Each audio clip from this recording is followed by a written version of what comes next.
เมื่อพวกข่อยสองเอ้ยน้องอยู่นำกันถามหาความสงบว่าบ่มี มื้อนี้พอแต่นางมาฮอดเฮือนนางก็บอกว่านางหิวข้าวแหงสวนออกไปซื้อเครื่องจุ่มมาเฮ็ดกินสภาพข่อยก็เลยคือที่ได้เห็นไปซิวก็นี่บ่มีอีกละมันสั่งอันบักใหญ่เอาไปไว้เฮือนก่อน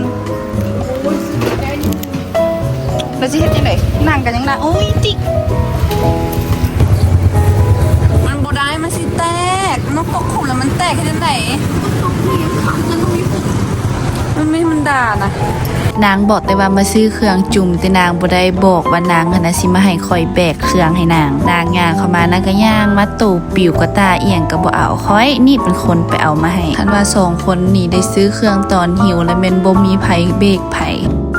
อันเจียวตุกไงเลยไอ้บีมันกินกับตุ่มอ่ะแล้วก็เจียวสุดอ่ะตาแซ่บอ่ะคือว่ามันมีเม็ดถั่วเป็นตาแซ่บไม่ได้เฮ้ยบูมีนแล้วเจียวตุกคือก็ตุ่มหมูอ่ะมาพบกับเพื่อนแล้วเอาอันนี้เผ็ดกัน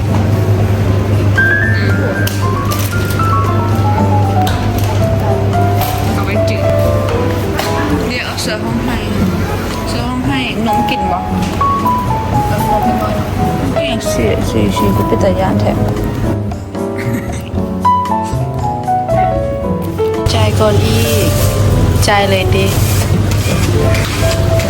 เสียนะ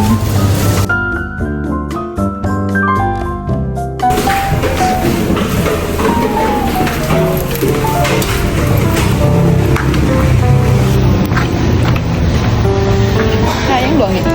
ถ่ายหลวงนี่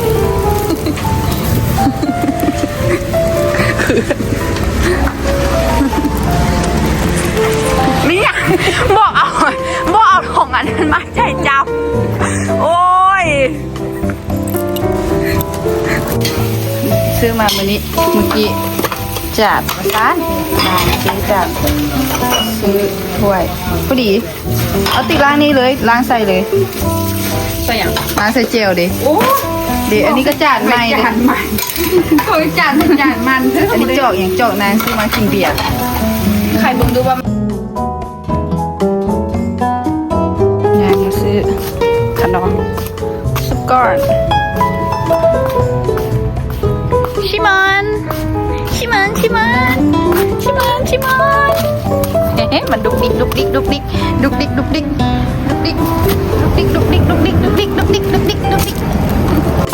นางหิวแหง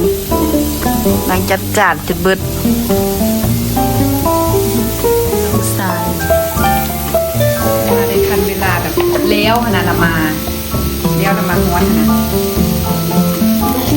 น้องสายลูกเปะเวลาเนี่ยหน้าตาซีนจุ่มซีนดาดของสองไอ้น้องพวกข่อยกับซิประมาณนี้แหละแต่ว่ามีคนมาเสริมคนหนึ่งก็คือน้องสายหาก็เลิกเฮียนเท้ากับพอดีเท้าเลิกเฮียนมาฮอดปุ๊บก็เฮ็ดของกินปะไว้ปั๊บโลดชีวิตอันแสนมีความสุขของเพิ่น